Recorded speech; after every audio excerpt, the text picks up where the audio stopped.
Welcome to my channel. This is Bruce the Boss, and Fox News host Tucker Carlson is claiming that the NSA and the Biden administration is spying on him. We'll watch that clip. You've probably heard the news, but before we get into it, please don't forget to subscribe to this channel, like this video, comment on this video. Your interactions mean a lot. So let's go into it. So I don't know if you've heard this clip from his report last night. Let's roll. Who reached out to warn us that the NSA, the National Security Agency, is monitoring our electronic communications and is planning to leak them in an attempt to take the show off the air. Now, that's a shocking claim, and ordinarily we'd be skeptical of it. It's illegal for the NSA to spy on American citizens. It's a crime. It's not a third world country. Things like that should not happen in America. But unfortunately, they do happen, and in this case, they did happen. The whistleblower, who is in a position to know, repeated back to us information about a story that we are working on that could have only come directly from my texts and emails. There's no other possible source for that information, period. The NSA captured that information without our knowledge and did it for political reasons. The Biden administration is spying on us. We have confirmed that. This morning, we filed a FOIA request, a Freedom of Information Act request, asking for all information that the NSA and other agencies have gathered about this show. Now, these are some really bold claims that he's making. He apparently has a whistleblower that has revealed to him information to him that could have only come directly from email communications and text messages he's had with the people he was working on a particular story. That there's no way in the world that this whistleblower, who he's in communication with, could have possibly have heard about this unless if they were spying on him. That he was in specific communications with sources that like to remain anonymous for obvious reasons. So he has this proof. We would love to see more of it and wait until it's revealed. But I would love to know what more is there to this story. How much deeper does this rabbit hole go?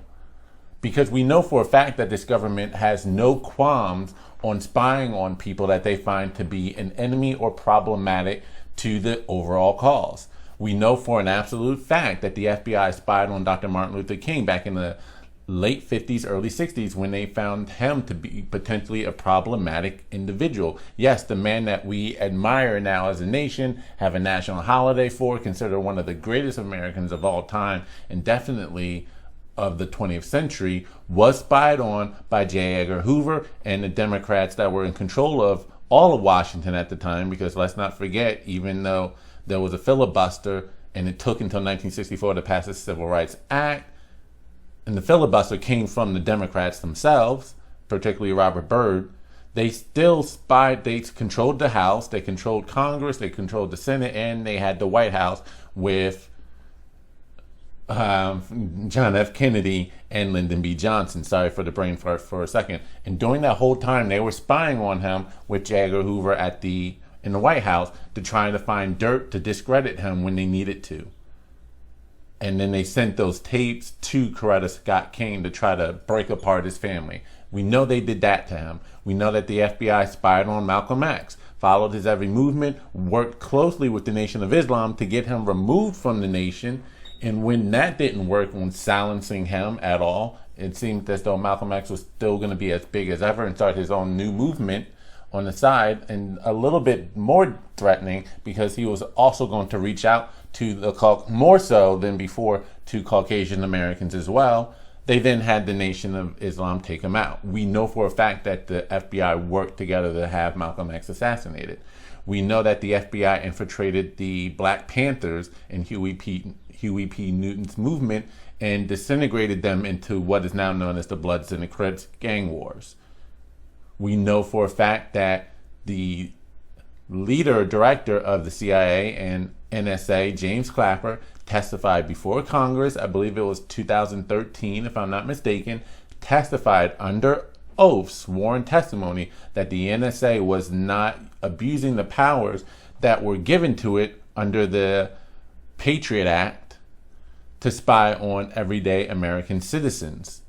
He testified to that they were not collecting metadata. That proved to be a lie in the form of Edward Snowden, who I believe is a patriot, because a true patriot protects his people from the government, not the other way around. Nor does a patriot simply protect his government from outside forces, especially if some of those outside forces have legitimate claims, like what's going on in Syria and Iraq right now with the Biden airstrikes. Go check that video out. But a patriot protects his people from an abusive government. And that's what Edward Snowden did. He revealed, oh my God, my own director is lying under oath to not just Congress, but in front of the whole American people to make them think there's no there, when in fact they actually were. He released that information. Yes, he's considered a traitor, but the real traitors are those in the government that were illegally spying on us and collecting our metadata. And then what's worse, James Clapper has never been indicted on charges for lying before Congress. He delivered a sworn testimony that was false. Not once, not under the Obama administration or Trump administration did they try to bring him to justice. All the while, they had more concerned, Republicans that is, over Clinton lying before Congress. Let's try to impeach him. But no calls for James Clapper. But I digress. We know for a fact that they've been doing this. James Clapper was never indicted. Not that we would believe him even if they told us again or tried to reiterate, bring him back before Congress. If he lied once, what's going to stop them from lying again? And that was under sworn testimony. So we know that they have a history of doing this. We also know for a fact that the government illegally spied on Donald Trump using a fake dossier in order to justify them getting that warrant to spy on Trump. And apparently now there's been some revelation that the Trump administration in turn then spied on his political opponents. So we know this government has a history of spying on individuals they find to be problematic. Well, what has Tucker Carlson been doing to be so problematic lately? It almost seems as though he has become the latest Bill O'Reilly, only I think hated universally by those on the left, whereas at least Bill O'Reilly had some play with those on the left and the Democratic Party as being shown to be more moderate and or down the middle and independent compared to other big names on Fox News like Sean Hannity, which is why Bill O'Reilly was consistently able to score big interviews with Obama, even scored one with Hillary Clinton during the 2008 Democratic primary because they knew he had a large audience and he was going to be fair. It seems as though when he got ousted from Fox News, Tucker Carlson not only filled his time slot, but really took over as the #1 watch show on cable news. I am not a fan of Tucker Carlson. I don't hate him either. I'm more neutral. In fact, I gave up cable almost 2 years ago because it just became a waste of money. I might as well just stick with my streaming services. And then as far as news, go online and search all of the sites. And yes, I'll go to CNN, MSNBC, The Hill, FoxNews.com, BBC. But then I'll also check the independent news sources out as well. But I still do, like I said, I go to FoxNews.com as well as part of my sources. And I have been known to watch Tucker Carlson. In fact, I did a video on a segment he did. Feel free to go check that video out. He was, I believe, the only major mainstream news host that was really investigating the connection with the Wuhan lab in China early on during 2020.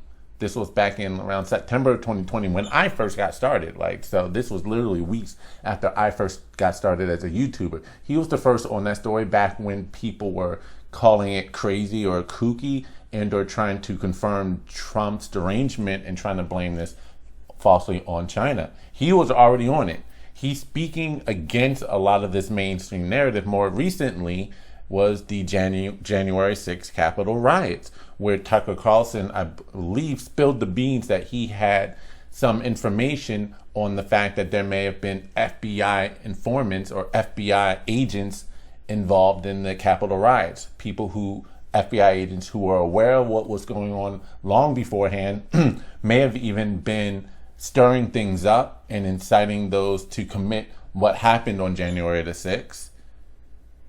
Because apparently out of all of the people that they swept in under this January 6th Capitol riot for merely being there, including elderly people who were literally let in by police. There's video of that. In fact, there's video footage of police letting people in that day.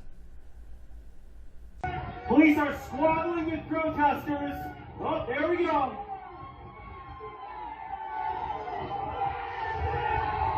And they just reached the Capitol again.